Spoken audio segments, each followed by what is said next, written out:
الحمد لله نحمده ونستعينه ونستغفره ونؤمن به ونتوكل عليه ونعوذ بالله من شرور أنفسنا ومن سيئات أعمالنا من يهدي الله فلا مضل له ومن يضلل فلا هادي له وأشهد أن لا إله إلا الله وحده لا شريك له وأشهد أن محمدًا عبده ورسوله أما بعد يا أيها الناس اتقوا ربكم الذي خلقكم من نفس واحدة وخلق منها زوجها وبث منهما رجالا كثيرا ونساء واتقوا الله الذي تساءلون به والأرحام إن الله كان عليكم رقيبا يا أيها الذين آمنوا اتقوا الله وقولوا قولا سديدا يصلح لكم أعمالكم ويغفر لكم ذنوبكم ومن يطع الله ورسوله فقد فاز فوزا عظيما يا أيها الذين آمنوا اتقوا الله حق تقاته ولا تموتن إلا وأنتم مسلمون أعوذ بالله من الشيطان الرجيم بسم الله الرحمن الرحيم قاف والقرآن المجيد بل عجب أن جاءهم منذر منهم فقال الكافرون هذا شيء عجيب قال الله سبحانه في القرآن الكريم ومن أظلم ممن افترى على الله الكذب وهو يدعى إلى الإسلام والله لا يهدي القوم الظالمين قال رسول الله صلى الله عليه وسلم واتقوا الظلم فإن الظلم ظلمة يوم القيامة আজকের আলোচনা শুরুতেই সে আল্লাহ তাআলার শুকরিয়া আদায় করছি যে আল্লাহ সুবহানাহু ওয়া তাআলা আবারও আমাদেরকে এখানে এসে জুম্মার সালাত আদায় করার খুতবা শ্রবণ করার দেশের অত্যন্ত ঘোলাটে পরিবেশের মধ্য দিয়ে আল্লাহর ইবাদত করার তিনি যেই সুযোগটা করে দিলেন তার শুকরিয়া আদায় করি আলহামদুলিল্লাহ। দরুদ এবং সালাম বর্ষিত হোক নবিয়ানা সাইয়্যিদিনা মুহাম্মদ রাসূলুল্লাহ সাল্লাল্লাহু আলাইহি ওয়াসাল্লামের প্রতি। আল্লাহুম্মা সাল্লি আলাইহি আল্লাহুম্মা বারিক আলাইহি। আপনারা সকলে অবগত আছেন গত মাসের শেষ শুক্রবারে যে খুতবাটা দিয়েছিলাম তা ছিল রুজি বৃদ্ধির উপায়। আপনারা তো অনেকেই ভুলে যেতে পারেন, কারণ আমরা তো এখন অস্কম শুনি। শুক্রবারে অনেকে আসেন, হাজিরে দেওয়ার লাগে, না দিলে মুসলমান তো থাকবে না, এরকম আকিদায় কিছু ভাই আসেন। আর একটু কিছু ভাই আছেন যারা আসলেই খুতবা শোনার জন্য নিজের ইমানকে আরও তেজস্বপূর্ণ করার জন্য আগিয়ে চলে আসেন। আল্লাহ রাব্বুল আলামিন তাদের ইলমে বারাকা দান করবে, আমিন।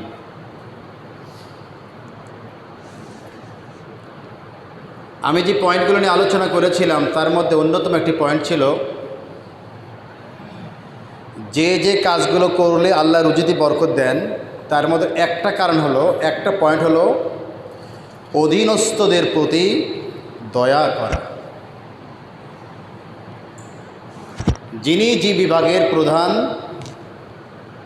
যিনি যে বিভাগের দায়িত্বশীল, প্রত্যেক দায়িত্বশীলকেই তার অধীনস্থ কর্মীদের প্রতি, অধীনস্থ ব্যক্তিদের প্রতি ইহসান প্রতিষ্ঠা করা, দয়া প্রতিষ্ঠা করা। এই দয়ার কারণে কি হবে? আল্লাহ রাব্বুল আলামিন আপনার রুজিতে বরকত দিবেন। এক সাহাবী যুদ্ধের ময়দান থেকে বিজয় ভেসে এসেছেন। সেনাপ্রধান রসুল করিম সাল্লাল্লাহু আলাইহি ওয়াসাল্লামের কাছে আসলেন, খুব বাহবা দিচ্ছেন। আল্লাহ রসুল বললেন, শোনো, আজকের এই জিহাদে তুমি যে বিজয় ভেসে এসেছ এটা হলো তোমার কৃতিত্ব না, এই কৃতিত্ব হলো তোমার অধীনস্থ সৈন্যদের, তোমার অধীনস্থ সৈন্যদের। আমাদের যারা ফ্যামিলির প্রধান আছি, দেখেন আমাদের ফ্যামিলিতে আল্লাহ অনেক বরকত দিচ্ছেন, আবার অনেকের ফ্যামিলিতে আল্লাহ কেন যেন টাকা দিচ্ছেন কিন্তু রহমত নিয়ে নিচ্ছেন, শান্তি নাই। আছেন এরকম? শান্তি নাই, কিন্তু অল্প ইনকাম করে হৃদয়ে খুব শান্তি, খুব আনন্দে থাকে। এর কারণ জানেন?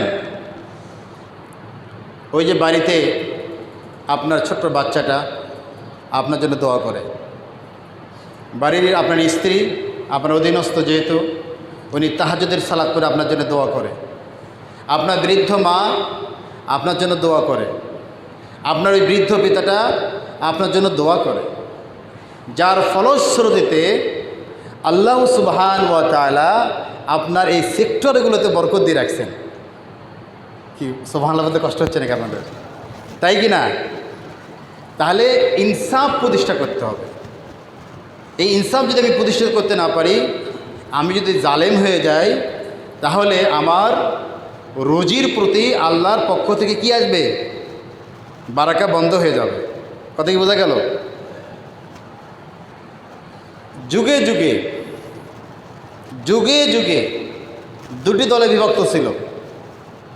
একটা হলো জালেম ছিল, আর একটা গ্রুপ ছিল মজলুম। আর একটা গ্রুপ কী ছিল? মজলুম। আমি মাঝে মাঝে বলি মজলুম হও, জালেম হয়েও না, মজলুম হওয়া ভালো। আমার মেয়ে যখন মারা গেল, বগুড়ার যিনি গোয়েন্দা বিভাগের দায়িত্বে আছেন উনি আমাকে ডাকলেন, ডেকে বললেন যে ভিডিও ফুটেজগুলো বের করে কোন গাড়ি মেরেছে বের করা হোক। আমাকে ডাকার পর আমি বললাম আমি মজলুম হতে রাজি আছি, জালেম হতে রাজি নাই। যেহেতু আমার মেয়ে মারা গেছে, আমি তাকে ফিরে পাবো না। ওই ড্রাইভারকে ধরে তাকে আবার পিটানো, তাকে আবার জেল দিয়ে, সে যদি ভুলক্রমে মেরে থাকে বা ইচ্ছা করে মেরে থাকে আল্লাহ দেখবেন। কিন্তু মজলুম হওয়া ভালো, জালেম হওয়া ভালো না। জালেম হওয়ার কারণে পৃথিবীতে অন্ততপক্ষে 5টা জাতিকে, 5টা সম্প্রদায়কে, যারা পৃথিবীর বিশাল সাম্রাজ্য প্রতিষ্ঠা করেছিল,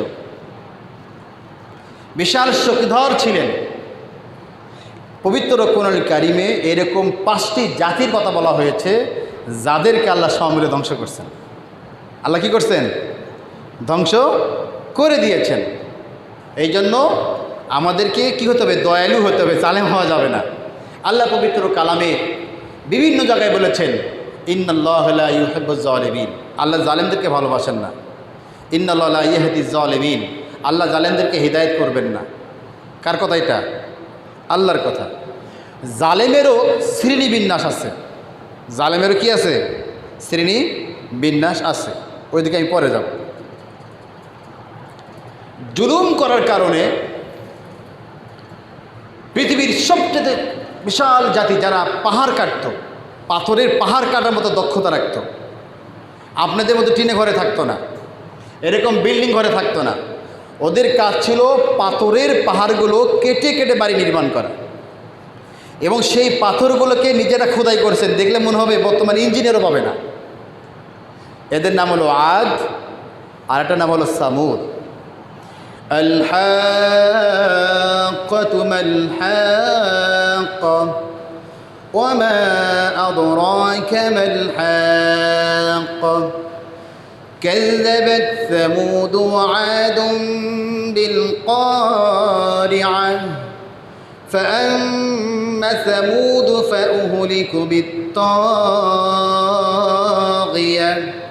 وأما عاد فأهلكوا بريح صرصر عاتية سخرها 7 ليال و8 أيام حسما। আল্লাহর বক্তব্য। কার বক্তব্য? আল্লাহর বক্তব্য। সামুদ এবং আদ,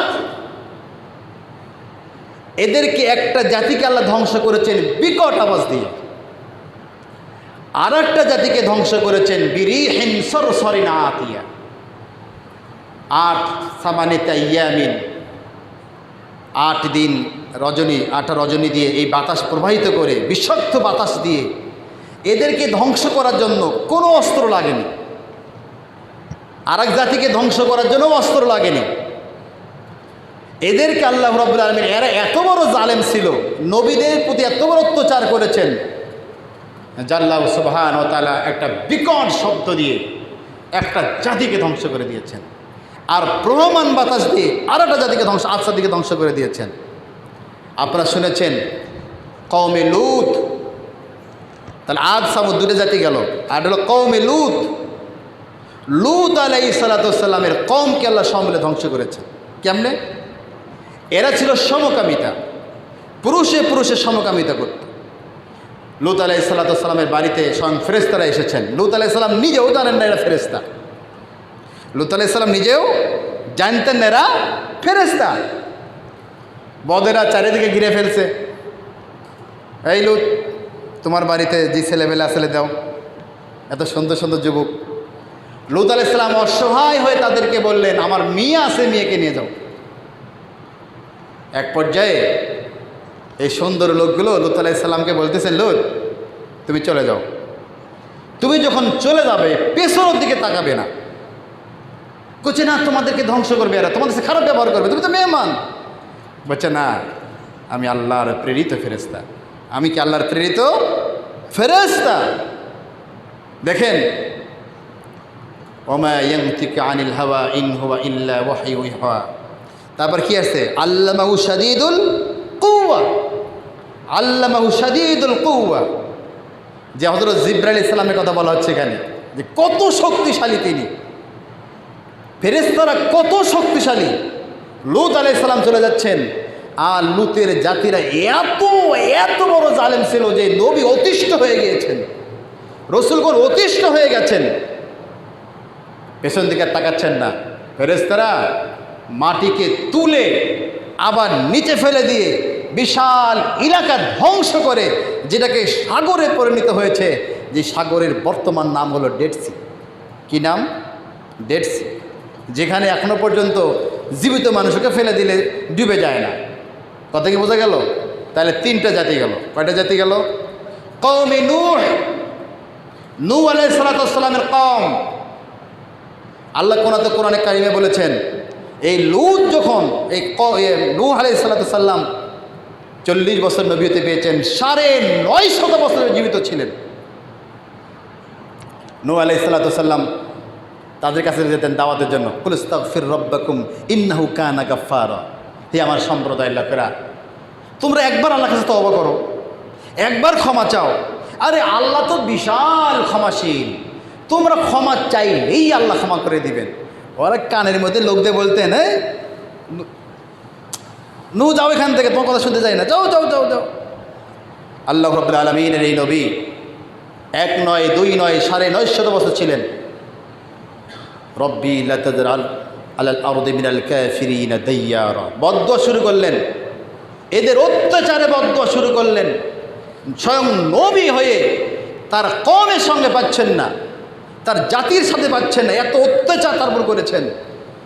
আল্লাহ রাব্বুল আলামিন অবশেষে নূহ আলাইহিস সালাতু ওয়াস সালামের দোয়াকে মঞ্জুর করে নিলেন, আর কি করলেন? তার জাতিকে ধ্বংস করে দিলেন। দেন নাই? আপনারা শোনেন নাই নূহ আলাইহিস সালামের কঙ্কাল ধ্বংস করে দিয়েছেন?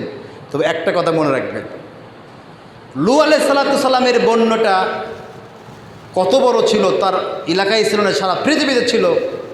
এখানে নূহ আলাইহিস সালামের জাতির কথা বলা হয়েছে, তাতে বোঝা যাচ্ছে সারা পৃথিবী নয়, ওই এলাকায় পানি দিয়ে আল্লাহ তাদেরকে ধ্বংস করেছেন। এরপরে আসি মাদাইনবাসীকে।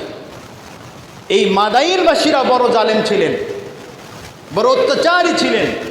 আল্লাহ মাদাইনবাসীকেও ধ্বংস করে দিয়েছেন। এরপরে আসি কওমে ফিরাউন। মুহররম মাস যাচ্ছে, আলোচনা শুনেছেন যে ফিরাউন কত ভালো মানুষ ছিল, তাই না? অনেক ভালো মানুষ ছিল। এই মানুষটা নিজেকে বলেছেন আনা রব্বুকুমুল আলা। আরে মুসা, রাখো মুসা, তুমি কার দাওয়াত নিয়ে এসেছো?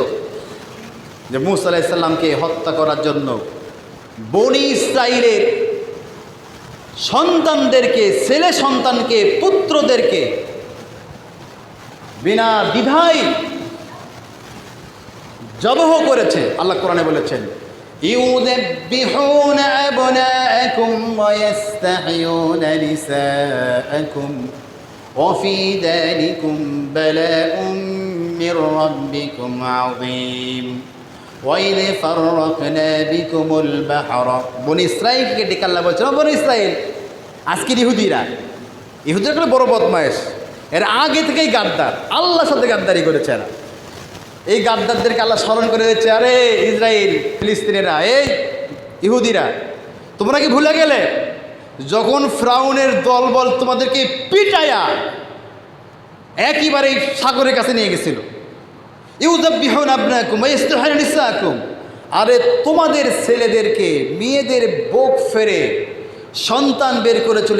এত বড় স্পর্ধা, যিনি আসমানের মালিককে ভয় পেত না, পৃথিবীর কাউকে ভয় পেত না, পৃথিবীর আর কাউকে সে ডর করতো না, নিজে বিশাল শক্তিধর মনে করতেন, এরকম ফিরআউন মুসা আলাইহিস সালামকে সে জানতোই না যে আমার শত্রু কেমনি আসবে। বনি ইসরায়েল ছেলেদেরকে মেরে ফেললেন। আল্লাহ এই ফিরআউনেরও চক্রান্তর কথা, এর যে ডিভিশনগুলো ছিল, এর যে গঠনতন্ত্র ছিল, এটাও আল্লাহ কোরআনে সূরা কাসাসে বলেছেন যে ফিরআউন কী করতো জানো? নিজে নিজে দল বানাইতো, মানে মণ্ডল গোষ্ঠী, ওখানে দল বানাইতো, আকন্দের সাথে মণ্ডলের সাথে লাগিয়ে যেত, মণ্ডলের সাথে আকন্দের সাথে লাগিয়ে যেত। এগুলো আমি উদাহরণ বলতেছি। তো এইরকম নিজেই নিজেই তয়ফা বানাতো, দল বানাইতো, আর একটা দলকে আর একটা দলের সাথে দ্বন্দ্ব লেগে যেত, যেন ওরা যেন গণ্ডগোল করতে থাকে। কথা কি বোঝা গেল? এটা ফিরআউনের নীতিমালা। আল্লাহ সুবহানাহু ওয়া তাআলা এই ফিরআউন রেমিসেসকে মূসা আলাইহিস সালামের সেনাবাহিনী লাগেনি। হযরত মূসা আলাইহিস সালাম আল্লাহর দরবারে বলছেন, আল্লাহ বনি ইসরাইলকে মারলো, পুত্র সন্তানদেরকে মেরেছে, অন্যায় করেছে, ব্যভিচার করেছে। আল্লাহ রাব্বুল আলামিন নবীকে ডেকে বললেন, নবীজি ইযহাবু ইলা ফিরআউন ইন্নাহু তাগা। ফিরআউন সীমা লঙ্ঘন করেছে, ফিরআউনের কাছে যাও, তিনি তো আমারই বান্দা, তাকে সংস্কার করো, তার ভুলগুলো ধরে দাও। মূসা আলাইহিস সালাম বলে, আল্লাহ আমি একা পারবো না, আমি তো তোতলা মানুষ, কথা বলতে জড়তা এসে যায়, আমার সাথে আমার একটা ভাইকে দান করো।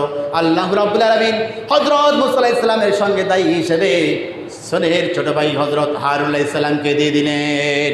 দু ভাই চলে গেলেন, ফিরআউনের সামনে দাঁড়িয়ে বলেন, ফিরআউন তোমার ঘরে মানুষ হয়েছি, তোমার খেয়েছি, তোমার স্নেহ পেয়েছি, তোমার আদর পেয়েছি, তুমি এরকম জালেম হয়ে না, অত্যাচার করো না, নির্যাতন করো না, নিজেকে রব দাবি করো না, ক্ষমা চাও, আমি তোমার জন্য তোমার প্রতিপালকের কাছে প্রার্থনা করব, আল্লাহ রাব্বুল আলামিন তোমাকে মাফ করে দিবেন। সে কি করলো? আরে মুসা, কাম নাই, তুমি কি জন্য আসছো? আমার এই সমস্ত দাম্ভিকতা নষ্ট করতে আসছো? ঠিক আছে, জেনে রাখো আনা রব্বুকুমুল আলা, পৃথিবীতে আমি তো বড় একজন রব, কার কাছে তুমি আসছো? দেখছেন স্পর্ধা কোথায় গেছে? এত মানুষকে মেরেছে, অসংখ্য মানুষকে হত্যা করেছে। বনি ইসরাইল রক্ত পিপাসী ফিরআউন কোনো ভয় ছিল না। দেখেন আল্লাহ বলছেন ফি তুগয়ানিহিম ইয়ামাহুন, আমি জালেমদেরকে না ওই গুড্ডির মতো ছেড়ে দেই। গুড্ডি যেমন উঠতে উঠতে মহাকাশে চলে যায়, আর গুড্ডি মনে করে আমার তো আর ছাড়বে না, আমি যখন টান দিব এরা তখন আমার হাতের গন্ডায় চলে আসবে।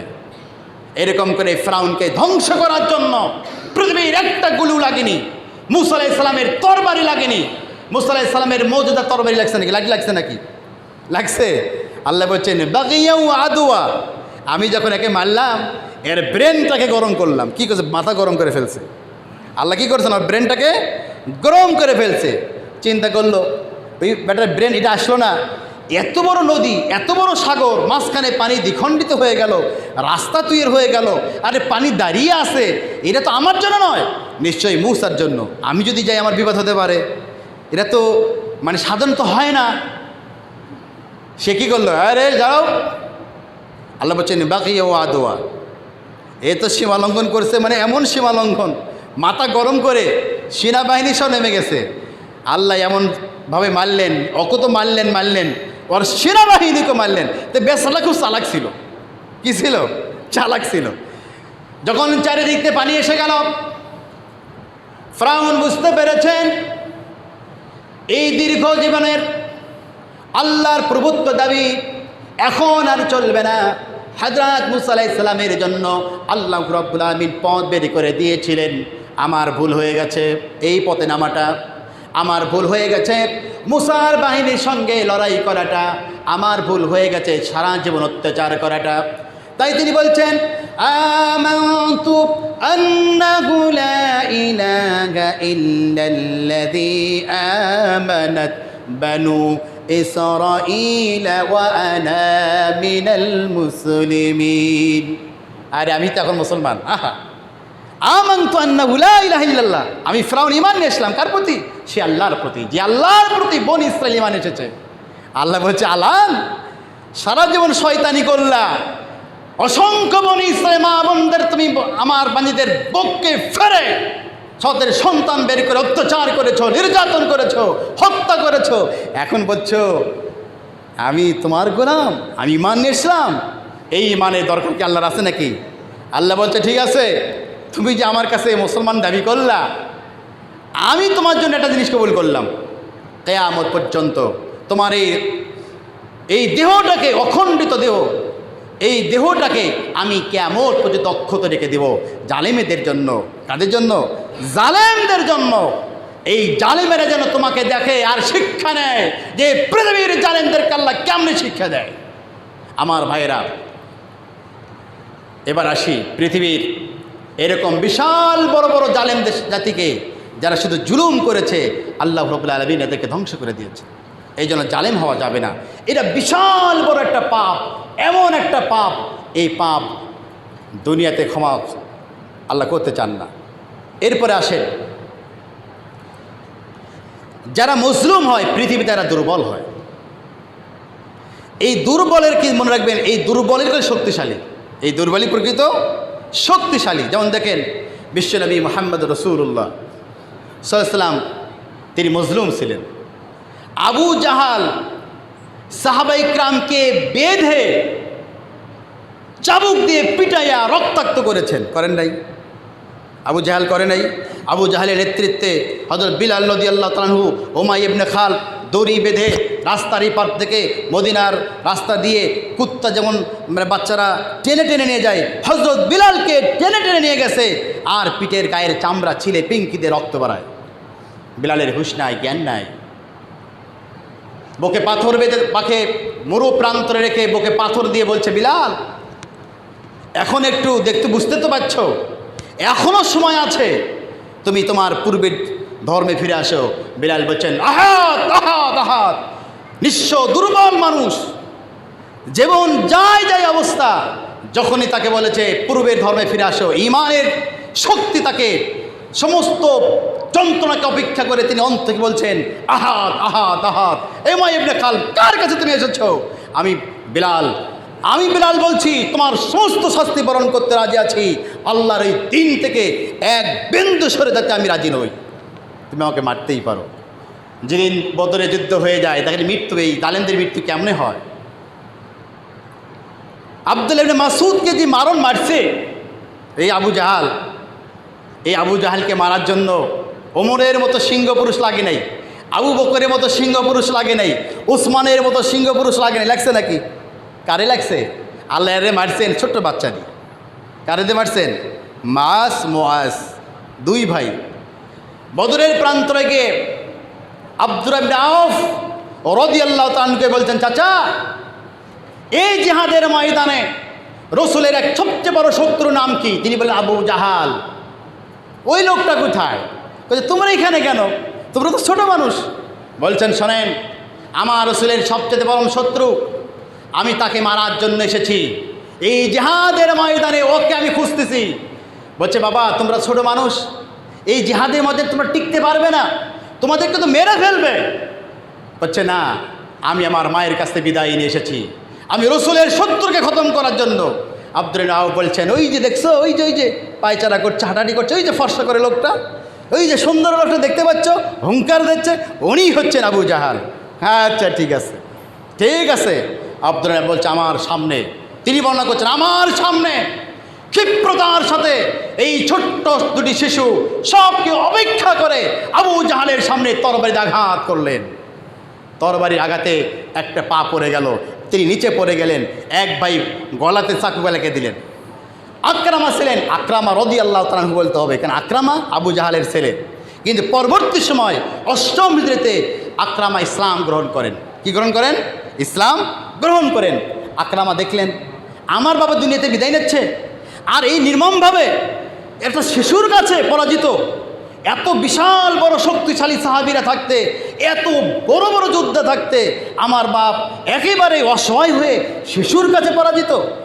আব্দুল্লাহ ইবনে মাসউদ দৌড়ায় গিয়ে আবু জাহালের বুকের উপরে বলছে, আবু জাহাল তোমার দাম্ভিকতা আসছে কোথায়? কোথায় তোমার বিশাল বড় বড় সৈন্য? কোশাল তোমার বিশাল বড় বড় তরবারি? কোথায় তোমার দাম্ভিকতা? হ্যাঁ এই কথা বলছেন।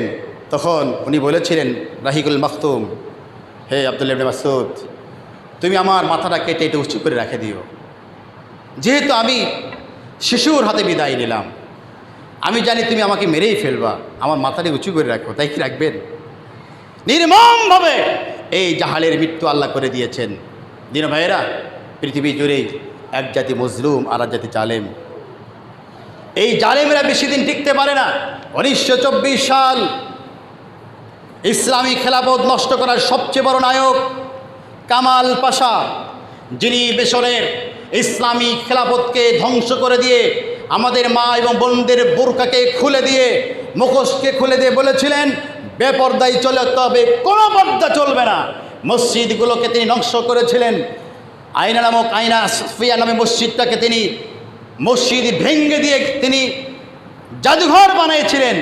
বেশি দিন টেকে নাই, আল্লাহ রাব্বুল আলামিন সেই মসজিদকে আবারও ফিরে দিয়েছেন। আলহামদুলিল্লাহ, ফিরে দেন নাই?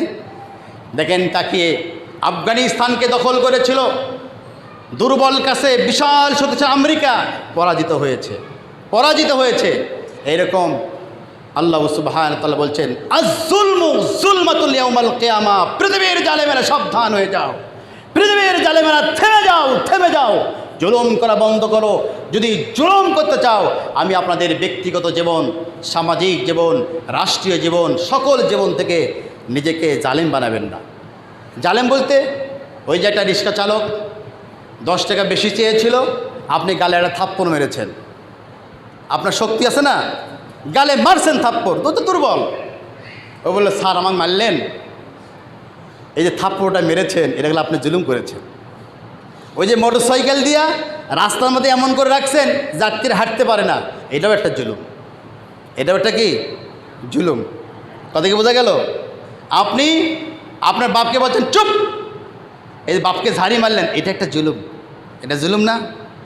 অতএব যে যেখানে জুলুম করেছেন, যে যেখানে অত্যাচার করেছেন, ক্ষমা চেয়ে নিন।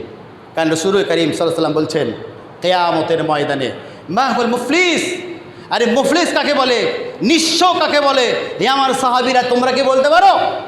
সাহাবায়ে কেরাম বলছেন ইয়া রাসূলুল্লাহি, আরে মুফলিস তো নিঃস্ব হচ্ছে তারাই যাদের সামান্য দিরহাম আছে, সামান্য টাকা আছে, এরে তো নিঃস্ব। রাসূল করিম সাল্লাল্লাহু আলাইহি ওয়াসাল্লাম বলছেন না না না, কিয়ামতের ময়দানে বিশাল সিয়ামের সওয়াব নিয়ে আসবে, হজের সওয়াব নিয়ে আসবে, দানের সওয়াব নিয়ে আসবে, নামাজের সওয়াব নিয়ে আসবে, যাকাতের সওয়াব নিয়ে হাজির হয়ে যাবে। তার মানে বোঝা গেল জালেমেরাও নামাজ পড়ে, জালেমেরাও যাকাত দেয়, জালেমেরাও দান করে, জালেমেরাও হজ করে, করে কিনা? আল্লাহ রাসূল বলছেন এরা নামাজের সওয়াব আছে, এরা যাকাতের সওয়াব আছে, এদের সিয়ামের সওয়াব আছে। এরপরে এতগুলো আমল দেখে উনিও খুশি হবেন, আমি তো জান্নাত চলে যাব। এদের মধ্যে একজন লোক হিসেবে আল্লাহ এ তো জালেম, এর কাছে আমার বাড়ি ছিল, এ আমাকে জেলে ঢুকেছে, আমি সেদিন কোনো প্রতিবাদ করতে পারি নাই। আল্লাহ বলবে ঠিক আছে, এইখান থেকে এই পরিমাণ সওয়াব নিয়ে তুমি চলে যাও। আর তারা জন এসে বলবে আল্লাহ এ তো বড় জালেম, আমার বাড়ি কাঁঠাল গাছ, এর অত্যাচারে কাঁঠাল খেতে পারি নাই, আসলে এরকম আমার পুকুরের মাছ, এর অত্যাচারে পারি নাই। আচ্ছা ঠিক আছে, এই এক ভাগ এইটা সব দিয়ে দাও, আল্লাহ দিয়ে দিবেন। আর জন এসে আল্লাহ এ তো এত বড় জালেম ছিল, আমি বিয়ে করছিলাম, আমার বউটারে নিয়ে গেছে। আচ্ছা ঠিক আছে, এরকম করতে করতে বিশ্বনবী বলছেন এর আর কোনো সওয়াব থাকবে না, এর আর কোনো সওয়াব থাকবে না, সব সব নষ্ট হয়ে যাবে, সব সব শেষ হয়ে যাবে। আরও জন লোক এসে অভিযোগ করে বলবে আল্লাহ এ তো জালেম, আমার তো এই অত্যাচার করছে, আমাকে হত্যা করেছে। আল্লাহ বলবেন ঠিক আছে, অত সওয়াব নাই, এখন এক কাজ করো, তোমার পাপগুলো এর গর্দানে চাপে দাও, তোমার যে পাপগুলো ছিল এর গর্দানে কি করে দাও, চাপিয়ে দাও। এই পাপগুলো কি করা হবে, এই পাপগুলো নিয়ে ওই ব্যক্তির আমলনামায় দেওয়া হবে। ঠিক আছে, তোমার তখন সওয়াব নাই, দুনিয়াতে অত্যাচার করেছিলে, আজকে এই লোকের পাপটা তোমাকে দেওয়া হলো, আর মুসলিম তুমি জান্নাত চলে যাও। কোথায় চলে যাও? আল্লাহ কোরআনে বলেছেন হে আমার বান্দারা, আমি বিচারের কাঠগড়ায় ফাতিল পরিমাণ জুলুম তোমাদেরকে করবে না। ফাতিল বুঝতে পারছেন? ওই যে খেজুর খান না, খেজুরের আটির উপরে একটা চামড়া থাকে না, একে বলে ফাতিল। এই ফাতিল যদি কারো গায়ের উপর রাখা হয় কষ্ট পাবে। এই পরিমাণ জুলুম আল্লাহ কি করবেন না। এই জন্য আল্লাহ বলছেন ওয়াত্তাকুজ জুলমা, হে পৃথিবীবাসী জুলুম থেকে বেঁচে থাকো, ফাইন্না জুলমা জুলমাতুল ইয়াউমাল কিয়ামা। জুলুম যদি কারো প্রতি করো, অত্যাচার যদি কারো প্রতি করো, কাউকে যদি শোষণ করো, কারো জমি যদি মেরে খাও, কারো যদি আল কাটো, কাউকে যদি তোমার দাম্ভিকতার কারণে গ্রাম ছাড়া করো, কেউ যদি তোমার ভয় এলাকাতে চলে যায়, এরকম আত্মহংকার যদি করো, কিয়ামতের ময়দানে তোমার কোনোই সাহায্যকারী থাকবে না, তোমার কোনোই সাহায্যকারী থাকবে না। অতএব সাবধান হতে হবে। আল্লাহ রাব্বুল আলামিন আমাদেরকে যেন এরকম অপরাধ থেকে, মানুষকে কষ্ট দেওয়া থেকে আমরা যেন সেফ থাকতে পারি। কি থাকতে পারি? সেফ থাকতে থাকবেন। এরকম লোক রসুল কারীম সাল্লাল্লাহু আলাইহি ওয়াসাল্লাম আরেকটি কথা বলে গেছেন, সিনফান মিন আহলিন নার লাম আরাহুমা কওমুন মাহুম সিয়াতুন কাযনাবিল বাকার। যা আমরা দেখতে পাচ্ছি এখন, কিয়ামত বেশি দিন নাই, কিয়ামতের আলামত চলে এসেছে। রসুলের কথাগুলো তো বাস্তবায়ন হওয়ার লাগবে। রসুল কারীম সাল্লাল্লাহু আলাইহি ওয়াসাল্লাম সাহাবীদের সামনে বলছেন, দেখো আমি দুটি দল, দুই শ্রেণীর মানুষ, যারা জাহান্নামের অধিবাসী হবে, জাহান্নামে বসবাস করবে, কিন্তু এদের সাথে আমার দেখা হলো না, এদের সাথে আমার পরিচয় হলো না, এদেরকে আমি দেখতেই পাইলাম না। সুদখোরেরা জাহান্নামে যাবে, এদেরকে আমি পাইছি। জিনাকারীরা জাহান্নামে পাবে, এদেরকে আমি পাইছি। হত্যাকারীরা জাহান্নামে যাবে, এদেরকে আমি পাইছি। অন্যের মাল আত্মসাৎকারীরা জাহান্নামে যাবে, এদেরকে আমি পাইছি। কিন্তু আমি দুই শ্রেণীর লোককে পাই নাই। এই দুই শ্রেণীর লোক জাহান্নামে যাবে, এদের সাথে আমার দেখা হয়নি। তবে হ্যাঁ, নেক্সট আমার উম্মতদের সাথে দেখা হবে, মানে আমাদের সাথে দেখা হবে। কাদের সাথে দেখা হবে? আমাদের সঙ্গে দেখা হবে। হাদিস শোনার দরকার আছে কিনা?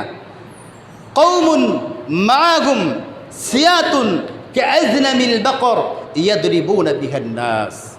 এদের এক শ্রেণী, আমি হাদিসগুলো এই জন্য শোনাচ্ছি যাতে করে আমরা এই সব কাজ থেকে বিরত থাকি, আমরা নিজেকে সেফটি রাখতে পারি।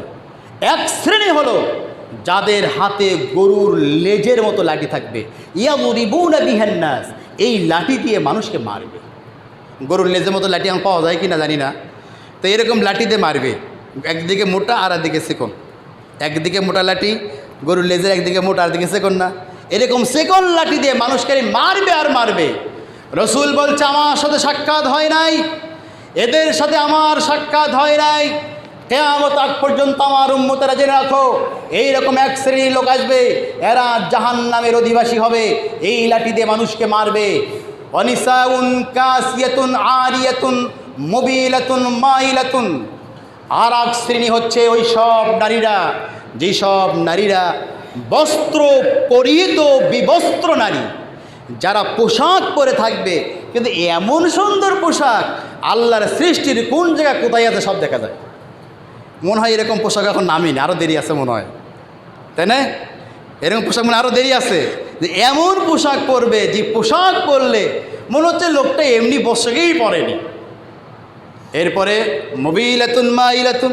আরে এর এত বড় বধ হবে, বুঝছো? রাসূল বলছেন এত বড় বধ, এদের মাথার চুল দেখেছি না যাবে, ঠিক উটের যে পুজো থাকে উঁচু হয়ে, এদের এই চুলগুলো একেবারে সামনে উঁচু করে রাখবে। এরা নিজেরাও আকর্ষিত হবে, অন্য পুরুষদেরকে নিজেদেরকে আকর্ষণ করার চেষ্টা করবে। জেনে রাখো হে আমার উম্মতেরা, জেনে রাখো কিয়ামতের আগ পর্যন্ত যারা আসবে এই দুই শ্রেণীকে চিনে রাখো। বিশেষ করে নারীদের ব্যাপারে রাসূল বলছেন এরা জান্নাতের সুগন্ধিও পাবে না। জান্নাত থেকে প্রায় 40 বছর দূরে সুগন্ধি পাওয়া যাবে, এরা এই সুগন্ধিটাও পাবে না। তার মানে এরা কোথায় যাবে? ভাইরা আমার, রাসূল কারীম সাল্লাল্লাহু আলাইহি ওয়াসাল্লাম বলেছেন যখন যে জাতির কাছ থেকে প্রকাশ্যে বেহায়াপনা, প্রকাশ্যে জিনা, প্রকাশ্যে বেহায়াপনা চলবে, মনে রাখো রাসূল বলছেন মনে রাখো যখন পৃথিবীতে প্রকাশ্য বেহায়াপনা চলবে, এটা তো কিয়ামতের আলামত। রাসূল বলছেন তখন মনে রাখো আল্লাহ রাব্বুল আলামিন পৃথিবীতে মহামারী পাঠিয়ে দিবেন। কি দিবেন? মহামারী পাঠিয়ে দিবেন। জেনে রেখিও মানুষ যখন ওজনে কম দিবে, মানুষ যখন ওজনে কম দেওয়া শুরু করবে, মানুষ বলবে কত কেজি, বলবে 1 কেজি, কিন্তু আছে 900 গ্রাম। মানুষ বলবে কত কেজি, কয় 1 মণ, কাছে 2 কেজি 5 কেজি কম আছে। রাসূল বলছেন যখন মানুষ ওজনে কম দেওয়া শুরু হবে, রাষ্ট্র তখন, রাষ্ট্রপ্রধান তখন ভয়ঙ্কর রূপ ধারণ করবে। রাষ্ট্র তখন হবে জালেম, রাষ্ট্রপ্রধান তখন ওই জাতির প্রতি অত্যাচার শুরু করবে, জুলুম শুরু করে দিবে। তখন যখন মানুষ আরেকজনকে ওজনে কম দেওয়া শুরু করবে, এটা আমার বক্তব্য নয়, বিশ্বনবী মুহাম্মদ রাসূলুল্লাহ সাল্লাল্লাহু আলাইহি ওয়াসাল্লামের বক্তব্য। মানুষ যখন যাকাত দিবে না, মানুষ যাকাত দেওয়া বন্ধ করে দিবে, যাকাত যখন বন্ধ করে দিবে, বিশ্বনবী বলছেন যাকাত যখন বন্ধ করে দিবেন, আল্লাহ রাব্বুল আলামিন তখন আসমানের পানিও বন্ধ করে দিবেন। তবে হ্যাঁ, পানি পাচ্ছেন কেন? আমাদের বহু ভাই এখনও জাকাত দেন, আর অনেক ভাই আছে জাকাতটা দেওয়াটাই মনে অপরাধ মনে করে, যে আমি এত কষ্ট করে দান করছি আর এই মোল্লারা আবার জাকাত চায়, এরকম আছে না? যাই হোক, এই যে জাকাত না দিলে কি হবে? আল্লাহ আসমানের পানি বন্ধ করে দিবেন। তো পাচ্ছেন কেন? আমি মাঝে মাঝে চিন্তা করি, এত পাপ আমাদের, এত অপরাধ আমাদের, আসমানের নিচে আমরা এত অপরাধ করছি, হুজুরও অপরাধ করতেছেন। হ্যাঁ, আমাদের বাংলাদেশে হুজুরের আছে বিভিন্ন লোককে জান্নাতে সার্টিফিকেট দিতে পারে, এরকম আছে না? যে অমুক জান্নাতে চলে যাবে, মানে আল্লাহ ওকে জান্নাতের পাওয়ার দিয়ে দিয়েছেন যে ওই লোক জান্নাতি। এইরকম লোকও হুজুর আছে বাংলাদেশে। নূহ আলাইহিস সালাম পানির জন্য যাচ্ছেন, বলে তোমরা চলে যাও। কেন? তোমাদের দোয়া লাগবে না। আরে গর্তের পিঁপড়ে দোয়া করতেছে পানির জন্য, ওদের দোয়া আল্লাহ পানি দিবে। আমার মনে হয় এই বাংলাদেশ সবুজ শ্যামল দেশ, অসংখ্য প্রাণীর বসবাস, পিপিলিকার বসবাস, সাপের বসবাস, এদের দোয়াই হয়তো আল্লাহ পানি দিচ্ছেন। সর্বশেষ বলতে চাই, যদি ন্যায়পরায়ণ হন, নীতিবান হন, নম্র হন, আল্লাহ রাব্বুল আলামিন ওই ভাইদেরকে জান্নাতের সার্টিফিকেট দিয়েছেন। কি দিয়েছেন? জান্নাতের সার্টিফিকেট দিয়েছেন। বলেছেন আল ইমামুল আদিল।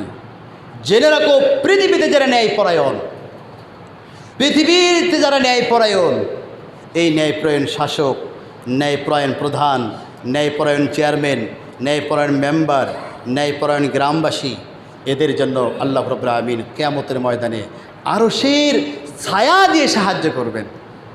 সুবহানাল্লাহ বলবেন না? এই জন্য মুহাম্মদের মৃত্যুঘল, ইনি যেদিন মারা যান, হিন্দুরা বলা শুরু করলো দেবতা চলে গেল, আমাদের দেবতা বিদায় নিল। চিন্তা করেছেন? আজকের হিন্দু মা বোনেরা মাথায় কাপড় দেয়, এটা হচ্ছে মোহাম্মদ বিন তোগলের অবদান। তিনি হিন্দুদেরকে এমন আদর্শ শিক্ষা দিয়েছিলেন, ওরা জানতোই না যে মোহাম্মদ বিন তোগল ভালোবেসে আমাদেরকে ইসলামী আদর্শ শিক্ষা দিচ্ছেন। ওদের বাজার আলাদা করলেন।